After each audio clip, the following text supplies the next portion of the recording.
Michael Carrick is building something at Manchester United that nobody, and I mean nobody, saw coming. Welcome to Mike MUFC Update. I'm Mike. If you are new here, hit subscribe right now, turn on notifications, drop a like before we are done, and stay until the very end because I am going to break this one down completely, tactically, emotionally, and everything in between. Tonight, we are talking about Wednesday, St. James Park, 8:15 p.m. on TNT Sports. Manchester United travel to Newcastle United in what is shaping up to be one of the most fascinating fixtures of this entire Premier League season. Not because of the title race, not because of cup glory, but because of what this match represents for two clubs moving in completely opposite directions right now. And before anyone in the comments starts saying this is comfortable for United, sit down, relax, and pay attention. Because this game has traps all over it. Beautiful, dangerous traps. And I am going to walk you through every single one of them. Let us start where we have to start. Sunday, at Old Trafford, Manchester United saw off Crystal Palace 2-1. It was not a classic. It was not a statement of dominance. But it was 3 points. And right now, 3 points is everything. Under Michael Carrick, this squad has found something it lost entirely under the previous regime. A sense of collective belief, a compactness, a willingness to work for each other. 6 wins and 1 draw from the last 7 Premier League games. 11 matches unbeaten in total under Carrick. The table does not lie. Third place, 6 points clear of the top 4 battle beneath them. But Sunday gave us a subplot heading into Wednesday. And that subplot carried a lot of weight for about 18 hours until Carrick spoke. Luke Shaw came off in the 24th minute against Palace. Harry Maguire followed him to the bench later in the second half. 2 defenders gone in the same 90 minutes for Newcastle supporters, and I can fully understand this. That was a flicker of hope in what has been a deeply difficult period. Were United about to travel to St. James Park? Weakened at the back? Would Carrick be forced to reshuffle?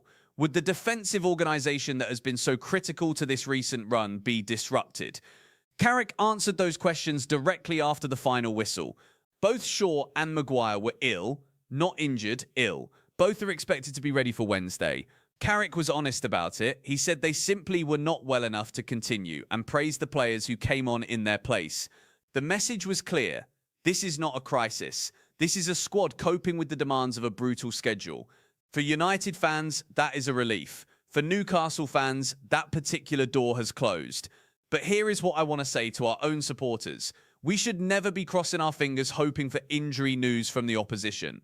That is where Newcastle are right now, hoping for problems in our camp to give themselves a chance.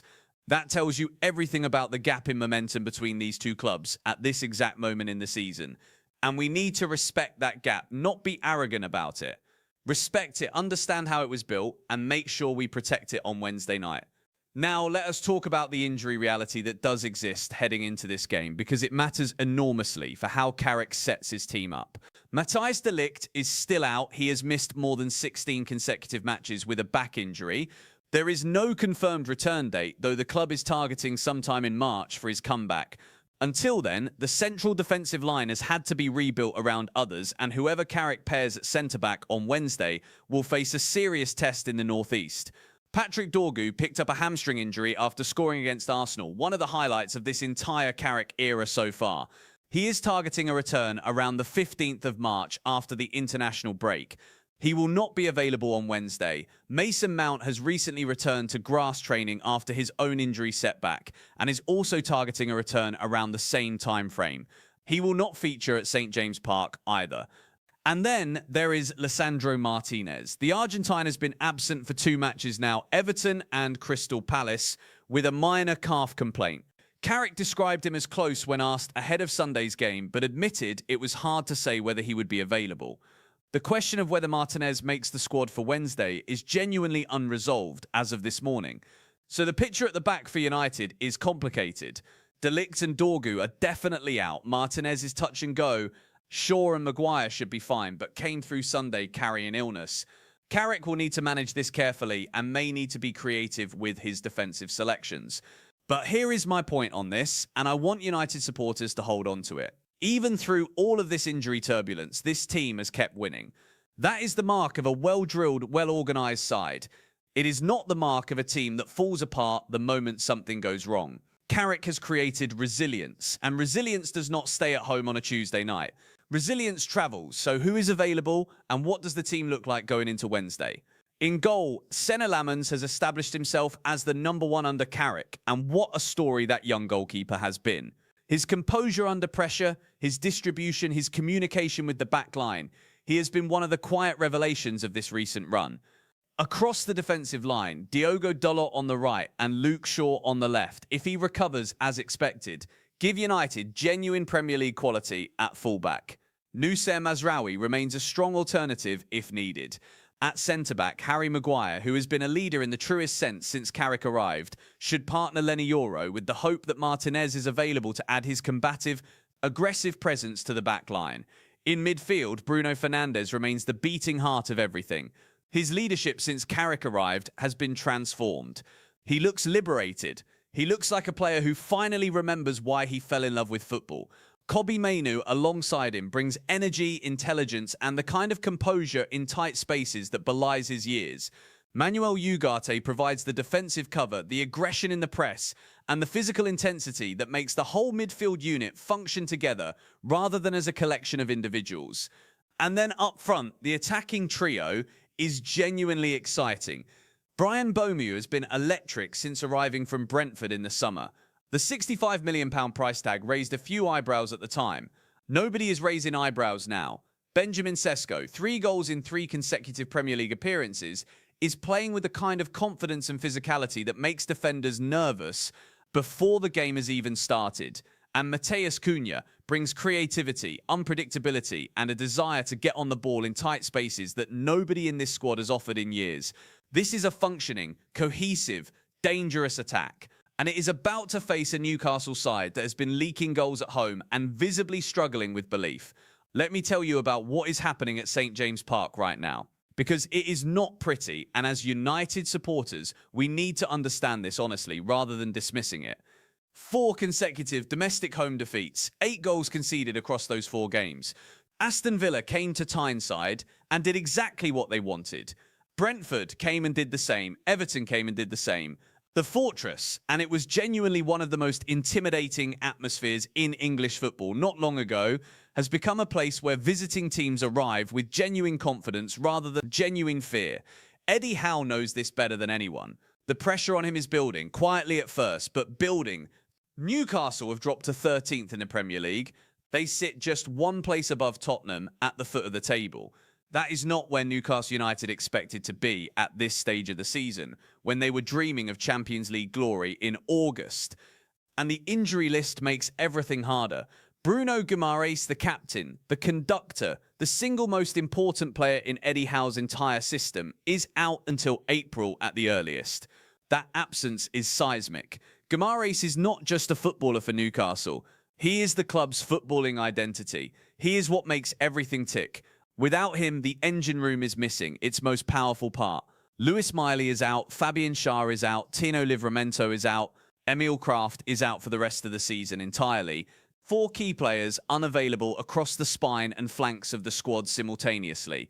Howe is patching and improvising on multiple fronts at the same time. Aaron Ramsdale has come in from Arsenal on loan and done solidly between the sticks.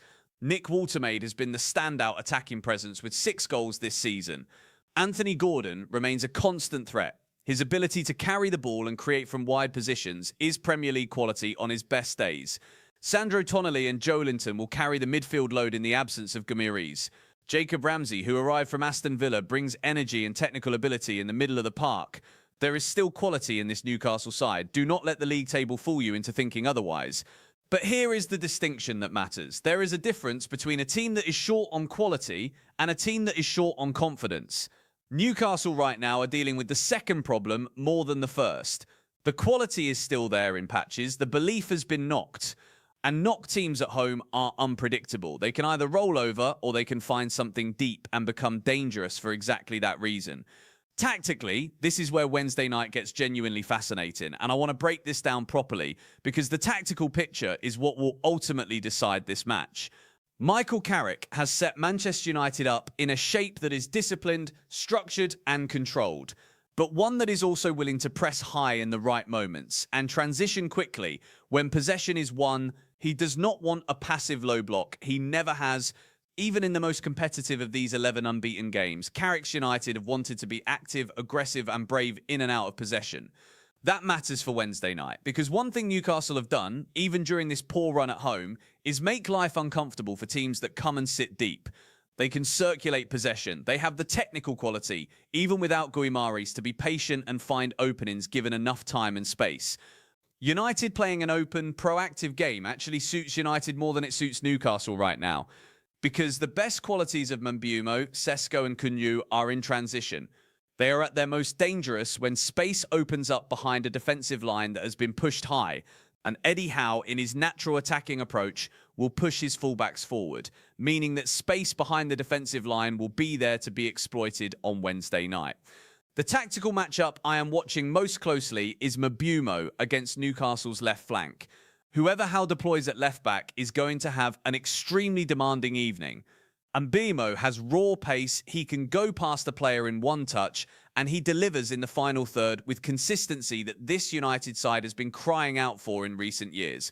If he gets the ball in space wide right and cuts inside onto his left foot, he is capable of the kind of moments that define matches at the highest level. And then Sesko. 3 goals in 3 games, physically imposing, technically sharp, and playing with the kind of selfless intensity that makes a centre-forward truly dangerous. Every aerial duel with Botman or Thiar, every run in behind, every hold-up play that brings Cunha and Fernandes into the game. Newcastle's central defenders are going to earn every penny of their wages on Wednesday night. The midfield battle will also be critical. Maino and Ugarte against a Newcastle midfield that is already missing its best player. United should have the quality to win that area of the pitch. If they do, the game opens up. If they do not, if Tonali and Joelinton get on top, then Newcastle find a foothold. The home crowd gets involved, and suddenly, this is a very different kind of evening. I want to take a moment here to talk about the man in the United dugout on Wednesday night, because Michael Carrick is not getting the recognition he deserves in mainstream football media. And I want to put that on record. When he was appointed in January after the sacking of Amorim, there were legitimate questions. Was he ready for a job of this magnitude on a permanent or even caretaker basis? Was the board making a reactive decision born out of panic rather than genuine strategic thinking? Could a manager with his limited senior experience handle the pressure of Manchester United in the middle of a struggling season? Those were fair questions. I asked some of them myself. The results have answered them. 19 points from a possible 21 since the 17th of January. 11 games unbeaten. 3rd in the Premier League. A team that has rediscovered its shape, its spirit, and its sense of identity. This is not a honeymoon period. A honeymoon ends after 3 or 4 games when the novelty fades and the opposition figures you out. What Carrick has done goes far beyond novelty. He has changed the culture inside that dressing room, and you can see it from the outside every single week. The players press for him, they defend for each other. Bruno Fernandes plays with freedom and decisiveness that have been coached out of him. Mainu has developed under the responsibility placed on his shoulders.